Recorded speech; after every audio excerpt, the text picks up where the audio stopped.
Hi friends, I'm very excited for you guys to have this video, to watch this video. However, I wanted to jump on and give a quick content warning. This video does include explicit conversations around sexuality and sexual activity. Hi everyone, and welcome to Talking Mental Health, a segment from the Wellness Project where I interview mental health professionals on topics in mental health and wellness as they relate to college-aged young adults. I'm very excited for today's episode. I'm here with Noelle. Noelle, do you mind introducing yourself to everyone? Sure. My name's Noelle Pomeroy. I'm a clinical sexologist and licensed mental health counselor. Yeah, I'm very excited for this. I know I just said that, but we've kind of had a bit of a discussion beforehand, and so it's kind of got me working, my brain working on what we're going to talk about. So, if you're ready, Noelle, I'm just going to go into questions. Go for it. Yeah, so I'm going to start really basic. What is sexuality? So, you know, that's a really good question because I think it depends in what the context the words Mhm. being used. If someone, a lot of times when we hear sexuality, we're referring to what is someone's sexual orientation. Are they Mhm. gay? Are they straight? Are they bisexual? Are they pansexual? Um, which is different from gender, and we can definitely get into that. Or when we're talking about sexuality is how someone expresses their sexual needs, their sexual desire, their sexual behaviors, and it can kind of be an umbrella that covers all of that. Yeah, thank you. And that's something that I always like forget is that so many words can be interchangeable for different things, and that this word has multiple meanings going into it. Yeah, Um, and especially like when it comes to the area of sex, sexual identity, and actually like a lot of that covers gender identity. Like words carry a lot of meaning and significance for some people mhm. because if the wrong words are used, they can feel very invalidated. So you're right, words are very important. Yeah, I mean, while we're on the topic, do you want to discuss a little bit gender identity? What is that, and what does it look like? Sure. So I guess to start out, it might make the most sense for me to talk about sex and gender Mhm. because we often use them interchangeably, and that's fine a lot of the time. Um, Sex is basically like when you're born and your baby, doctor looks between your legs and says, "It's a boy, it's a girl." That's sex. Sex assigned at birth. That's Mhm. what's on our driver's license. It's what's on our birth certificates. Our gender is how we conceptualize ourselves in our brain. And that can be male or female, boy or girl. A really common way to talk about it is masculine or Mhm. feminine, or sort of any spectrum in between. Um, One of the reasons that it's more talked about certainly than when I was younger, talked about now, and people's part of their education is we talk about the difference between sex and gender more now because people are more comfortable talking about the fact that maybe they have been assigned a certain sex, but it doesn't necessarily match up with the gender that they conceptualize themselves at. And that Mhm. and sometimes people want to talk about that, they don't want to talk about it. It can cause distress. It's everybody seems to have an opinion about whether this is Mhm. real or what it means, but that's definitely the difference between the 2. Yeah, thank you. I'm curious too, now, like going further into it, is there a correlation between these things, sexuality, gender identity, and mental health? Well, I can tell you that if I put on a shirt that just itches a little bit and I can't stop thinking about it, it causes me distress. I'm more irritable that day. And that's just a shirt that doesn't fit. For someone who has been assigned a particular given told they're a boy or a girl at birth. And for most people, that's fine. And they just go on living their lives. But for a very small number of people where the expectations, the body that sex represents and you're given, um, doesn't match with the gender, it can cause tremendous amount of distress. So if a little shirt that doesn't fit, you can imagine being in the wrong, feeling like you're in the wrong body, or you have the wrong social expectations, or that you're supposed to play a particular role in your family or in society or however, it causes tremendous distress. So for people who don't have the two that match up, sex and gender, or maybe one of them shifts around a little bit, they can have tremendous anxiety, often depression. Mhm. But I would also say, shy of talking about people who don't have those two match up, see a lot of people who feel like they fall short of what the expectations are of a man, fall short of what their expectations are of a woman. Maybe they don't think that they're making enough money in a and as a man, that's what their role is in society or in their family. Or if they're a woman, they're not feminine enough looking, or they're not pretty enough, or they don't weigh little enough, or aren't a certain size, or they're not a good enough mom.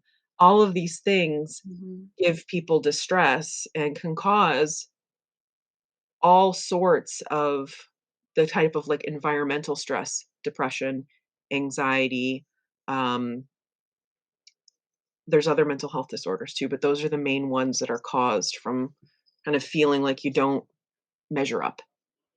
Yeah, yeah, thank you, and I appreciate that analogy you used too. I don't know, a metaphor, that might be the right word, that you used in the beginning, because I think it, kind of sheds some light to something that, like, not all of us can fully understand. Um Yes.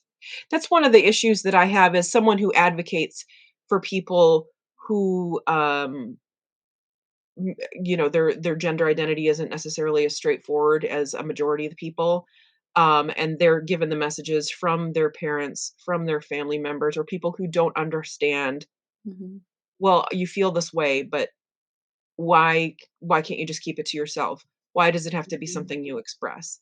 And I wanna say, like, I bet you take off that itchy shirt when it and, mhm, like, can you imagine something 100,000 times more difficult and not being able to take it off?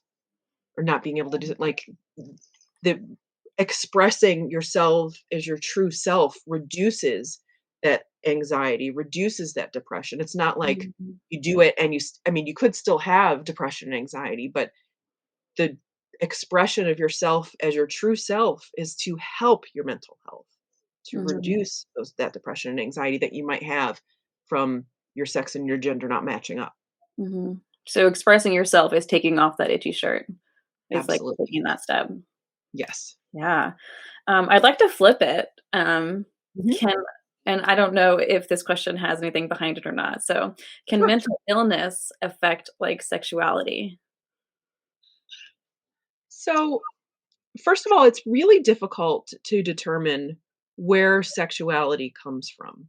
Mhm, So, if we're looking at it as far as sexual orientation, you can have people, because we've talked about there's a couple of different mhm, definitions of sexuality. We're talking about it from sexual orientation. We don't really know whether someone is born straight or gay or another sexual orientation, or if that is something that is if they're affected by the world around them.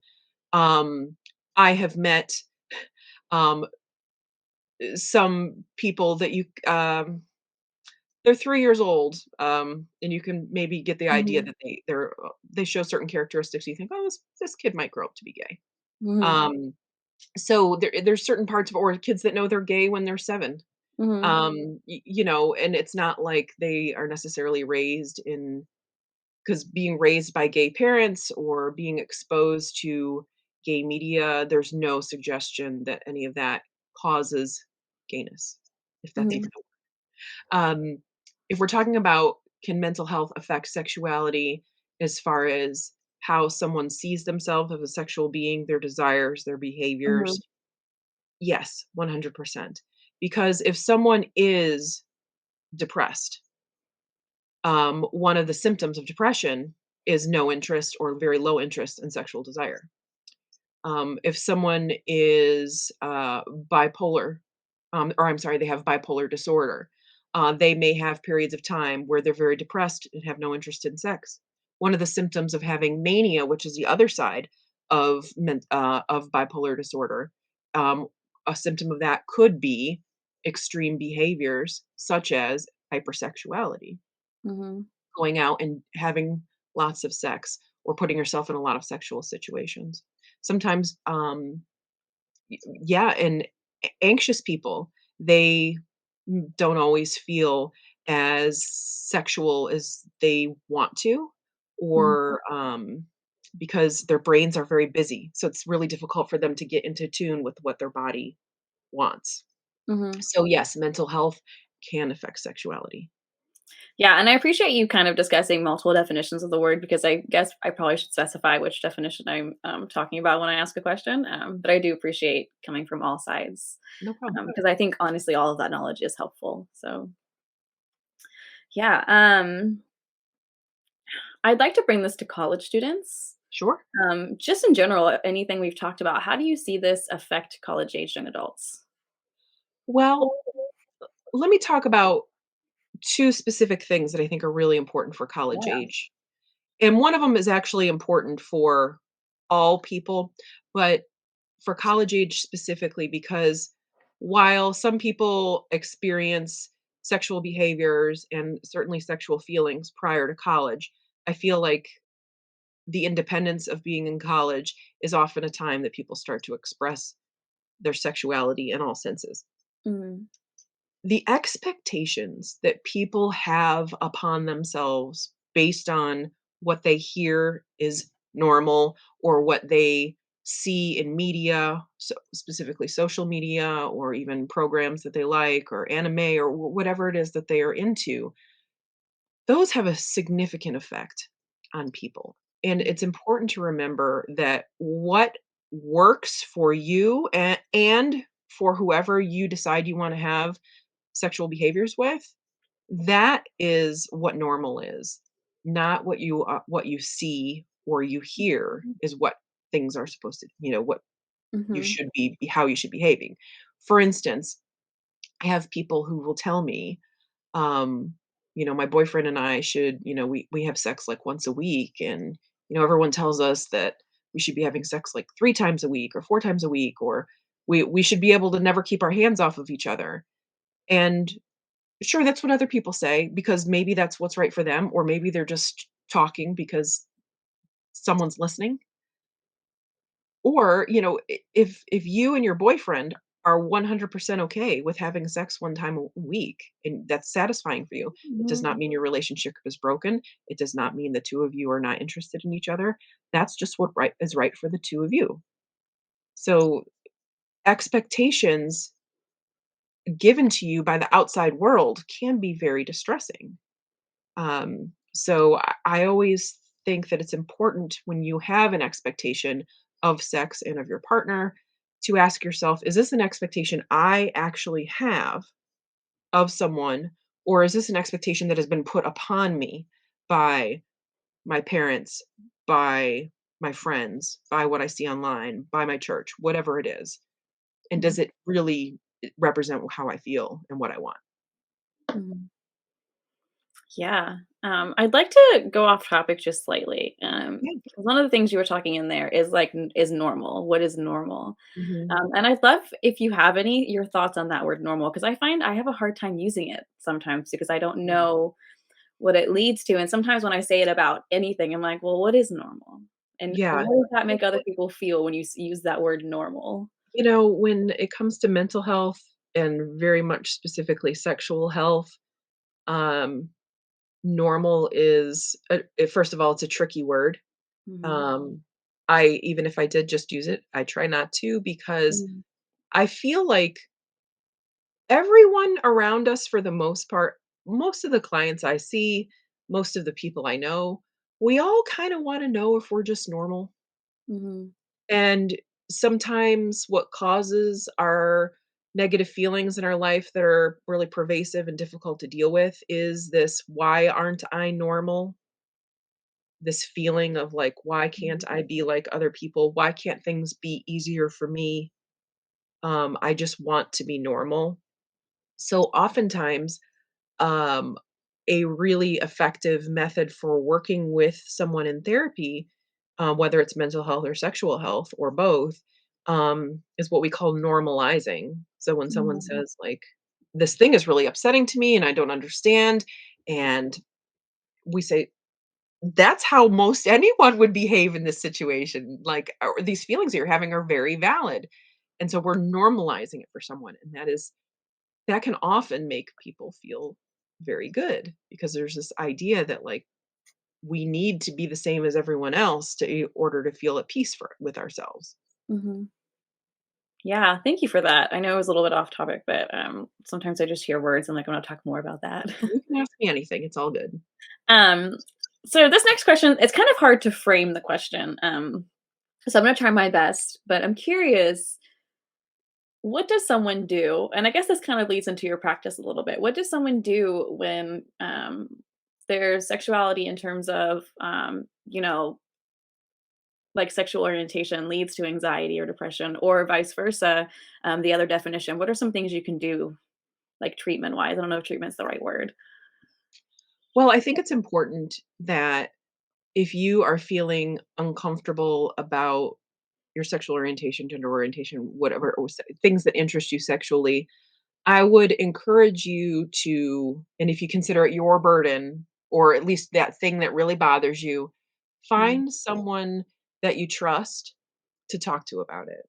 Because I always, that's maybe it's a cheesy saying, but problems weigh 1,000 pounds. You share them with someone, then they weigh 500 pounds. And that's a lot less than 1,000 pounds. Like, doesn't mean you're putting the weight on them and they're going to be stressed about it, but you at least get some of it off of you. So, sharing things with people that you trust, whether, friends, oftentimes there's support groups of various types through counseling centers on campus, or there might be like, for example, like LGBT center or support groups, or there's all sorts of online resources. There's the Trevor Project, all, places you can go to talk to people if you don't feel like you have someone close enough to you that you can share with. That's a really good first step. Um, Therapy is always an option, whether you want to talk to a licensed mental health counselor, clinical sexologist, a clinical social worker. It doesn't have to be a sex therapist, because living in the United States in 2022, um, unless a mental health worker goes out of their way to not work with that population, like therapists work with um, gay, LGBT all the time. So it's Mhm. really not an issue. And just anyone in your life that you happen to trust, you just start to talk. It doesn't mean you have to make an announcement. Doesn't mean you, but just kind of like breaking the ice on the subject, so you can hear yourself say it out loud, and you didn't burst into flames. Yeah, yeah, thank you. And it's interesting too because I usually have questions prepared on peer support, just because I think that's a big part of being a college age young adult. And I couldn't quite figure out a question to ask that would lead to peer support in this Hmm.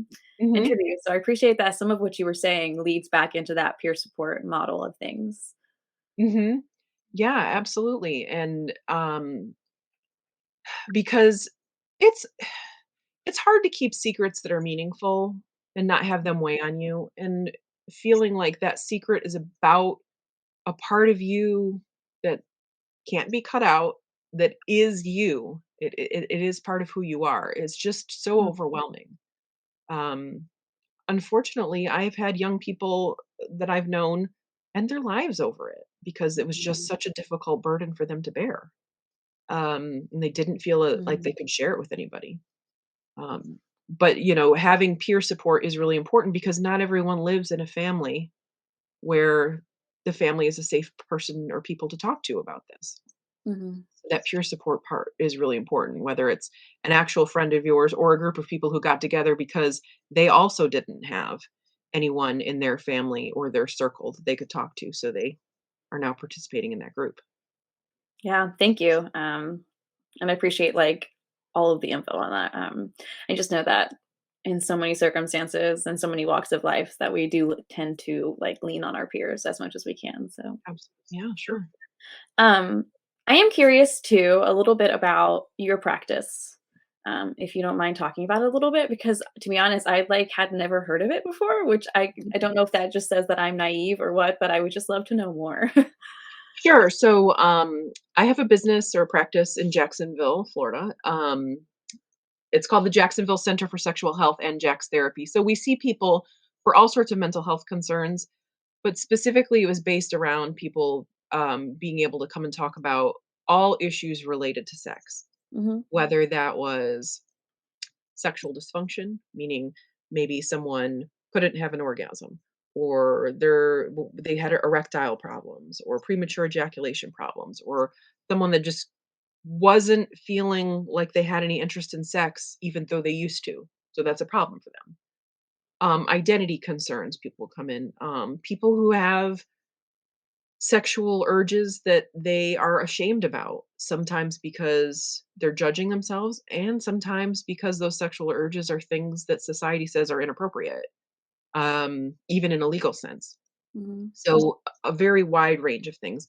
But one thing I want to add that we see a lot of in my practice, Mhm. and when you asked me earlier about to relate to college age people, and I said I had two things to say, and I only talked about expectations. The second Yeah. one is huge. We see a lot of people who have problematic relationships with pornography. Mm. Um, so college age students today, traditionally aged college students, have lived their entire existence with having the technology where they can access pornography pretty much whenever they wanted, because via smartphone and tablet. Mhm. And what we're seeing is, as a result, and there is research to back this up, and there's more and more research being done on it all of the time because it's such a big issue, is we're seeing particularly young males that are healthy and under the age of 25 with astronomically high percentages of erectile dysfunction and sexual dissatisfaction that can be Mhm. directly drawn, like there's a line directly drawn back to their daily porn use. Mhm. There was a study done in Japan, I want to say 2014, it might have been a little bit earlier than that. And at that time, now that's 8 years ago, a sexual dysfunction, mostly erectile dysfunction, was up 6,000% in Wow. men 25 and under. I Wow. would guess if we did that study now in the United States, it would be even higher, Mhm. because using those materials, and I'm not talking even from a moral perspective, I'm talking from Mhm. what it does to your brain chemistry that affects your genital functioning, is that we're seeing people who use it every day or used to and still use it frequently when they go to have sex with a person rather than viewing an image on a screen. Their body is not cooperating. They're not able to maintain an erection, or they're not able to have an orgasm. Mhm. And so we see a lot of people who are struggling with that. And it's almost, uh, it is very, very, very, very, very common in the college age population. Mhm. Yeah, I So appreciate all. Oh, yeah. follow-up question is often, what do we do about it to make it not a problem? Yeah, I mean, if you have any info on that, go for it. Sure. I mean, I could go on all day and explain why this is, but there is a website you can go to called Your Brain on Porn that explains it in extreme detail. But the Okay. idea is, the part that is negatively impacting your brain is actually the visual stimulation and the uniqueness of the porn. It does not have to do anything at all with the actual masturbation itself. Masturbation itself, without any other, like, visual stimulus, uh, people have been doing it for, I don't know, ever since man existed, and it hasn't necessarily caused a problem. Mhm. If you can remove the porn from your life, so in a perfect world where someone realizes that their erectile dysfunction and their issues, their sexual issues, um, is coming from this, they stop porn. In about 3 or 4 months, they should have back complete erectile function. Mhm. It's just a matter of removing it from your life. You can still masturbate, but oftentimes what happens is, when guys first realize that they have this problem, they can't masturbate without porn because of this chemical imbalance that's been Mhm. created. So it takes them a little bit to figure that all out. But with some work and some perseverance, and there are support groups for this. But Your Brain on Porn is a good place to start. They can get back their erectile functioning. Mhm. But it's not easy to quit something that you've been doing daily since you were 14 years old. Yeah. So people need to be patient with themselves. Mhm. Yeah, I appreciate all of this whole conversation. I just feel like there's so much that we touched on here that is just not talked about enough. Oh, Um, sure. and so I appreciate you being here and having this discussion with me. And I want to thank you for that. I am out of questions, so unless you have anything else you want to add before we sign off, then No, I would recommend that,